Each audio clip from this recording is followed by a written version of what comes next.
bit of lack of clarity whether or not you have the votes for that. Tom Emmer alluded to that on Friday. Some other members said they're not sure because it's a CR. Well, it's not a CR in the sense that people think.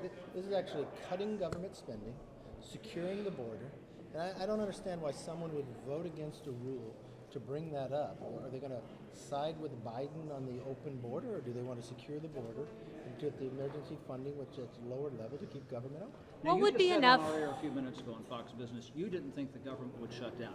How mechanically can we get something through that quickly when the House and Senate seem to be on such divergent tracks? Well, the Senate hasn't passed any appropriation bills yet, so you need to be able to provide more time. We could move something here on Friday and send it to the Senate, and the Senate could take up action. And what would be enough? I don't want to call it a dispute, but you and Mitch McConnell are not on the same page on this right now. Explain that to us. Look, no, Mitch is not the majority over there. He's got to work with Senator Schumer, and I don't understand why Senator Schumer, who comes from New York, would not listen to his governor, his mayor, who is begging him to do something about the border and all the look, 50,000 people illegally came across that border just in the last 5 days. That's less than a week. And they say it's destroying their city, it's destroying their state, that they don't have enough money to deal with it. The governor of Massachusetts has declared a state of emergency, and the president continues to ignore this. I believe we can secure the border, get the funding needed to keep government up and running while the Senate starts working on appropriation bills. We'll have 73% of the discretionary funding already done, and we'll continue to work through to get all of ours done. What would be enough? To meet with you. Have you made a formal request? Have you heard anything from the White House? No, I just think from this perspective, here's the President of the United States. He's had a 5-month strike in California. He's got a strike in the auto workers now. He's got embassies in America, 5 of them across the world for America that they had to evacuate. He's got allies looking to China now. He's got the price of gasoline so high because he attacks American energy. Why would he want the government to shut down? But did you make Why a wouldn't formal he get? request Look, to him? I have tried to talk to the president. I've tried So to talk to him about rebuked your call. Look, I'm not saying anybody rebuked. I'm just saying this is a president that's sitting on the sidelines.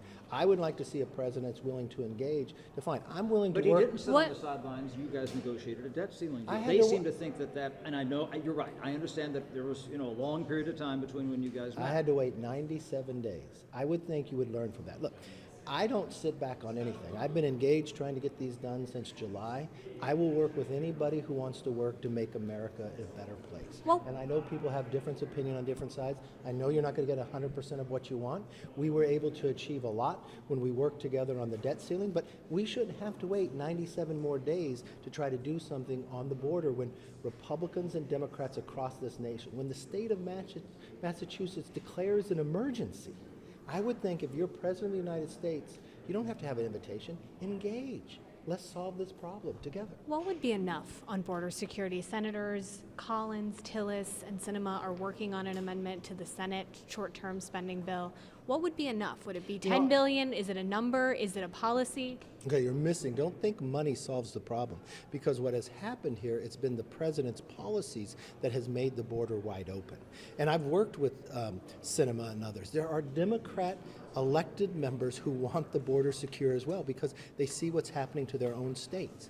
This is why I don't understand why the president would ignore this problem and continue when both sides of the both sides are asking to help solve this problem together. So one final thing, if on this bill for Friday, fund the government, border security, why are there some members on your side who are resistant to this? You keep saying you don't understand why they wouldn't vote You'd have to ask for the them. board. But you're the speaker. What are the concerns that they've expressed to you and the whip team? Well, some get caught up in the idea of something being a continuing resolution. I view it as emergency funding to keep the government open while you solve the problems. We've been going through all the appropriation bills. Do you have a lot of confidence that the 4 individual spending bills, the year-long bills that are coming to the floor at some point this week, are actually going to pass? Are you going to have the votes? You watch, every day I walk in this place, I have confidence. You know why? Because we're America.